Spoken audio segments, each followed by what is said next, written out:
Dhaabbati Bill and Melinda Gates Foundation jedhamu dhukkuba pooliyoo yookaan laamshessaa addunyaa guutuurraa dhabamsiisuuf tattaaffii gaggeeffamuuf kan oolu $1 biliyoona 1.2 kennuuf waadaa akka seenu ibseera.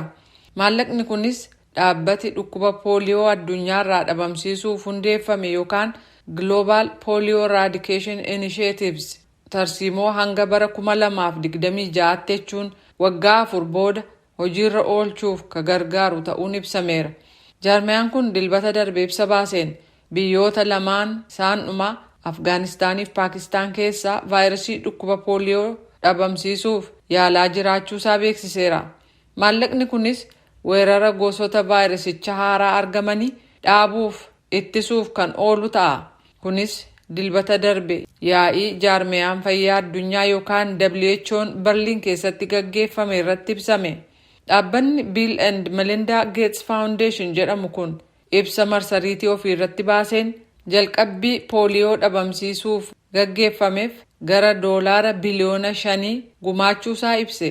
Karoorri isaas duula tallaalii farra pooliyoo gaggeessuu, tajaajila fayyaa babal'isuuf yaalaa ka jiru yoo ta'u, tallaalii pooliyoo afaanitti cobsamu kan Type 2 jedhamu itti fayyadamasaa akka babal'atu taasisa.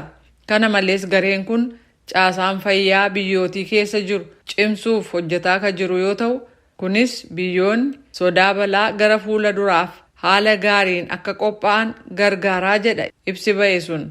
Tarkaanfiiwwan dhumaa dhukkuba pooliyoo yookaan laamshessaa dhabamsiisuuf fudhataman baay'ee cimoodha. Ta'us garuu faawundeeshiniin yookaan dhaabbati keenya hegeree pooliyoo irraa walaba ta'e argamsiisuuf cicha qabaa jedhu hojii gaggeessaan faawundeeshinii kanaa Mark Suzman.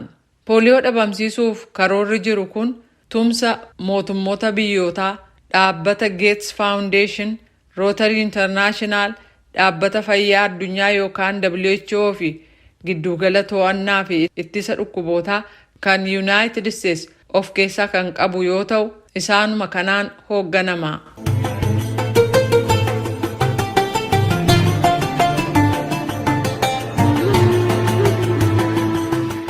Mata duree lammaffaatti ennaa ceenu dhukkuboonni yeroo dheeraa turanii fi namarraa gara namaatti hin daddabarre garuu dhibee sammuu fi of ajjeesuu hordofsiisan irratti fuulleeffata.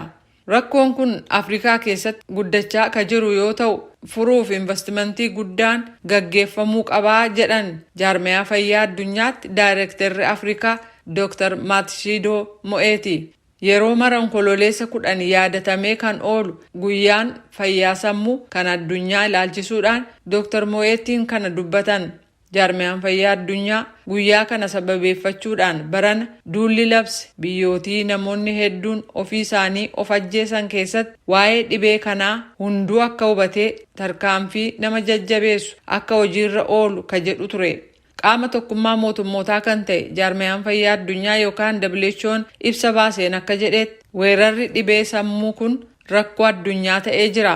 Kana malees dhiphina sammuu kan yeroo dheeraatiif gabaabaa kan namatti fidu ta'eetu jiru fayyaan uummata miliyoona hedduu kun ija tuffiin ilaalamaa jira jedhan.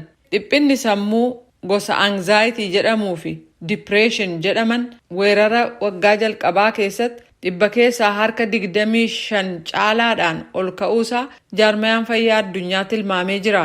Yeroo wal fakkaataa kana keessatti tajaajilli wal'aansaa kan dhukkuba sammuuf kennamu haalaan jeeqamaa fi hanqina kan qabu ture. Afrikaa keessatti waa'ee wal'aansa dhibee sammuu kan hin baratamne yoo ta'u, uummata 500,000 ta'uuf ogeessi xiinsammuu tokkittiitu jira.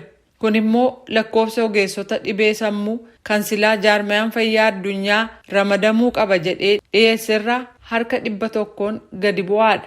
Afrikaa keessatti lakkoofsa namoota of ajjeesanii ittisuuf duulli jaarmiyaan fayyaa addunyaa gaggeessu rakkoo hanqina ogeessotaa kanas ilaalee ture.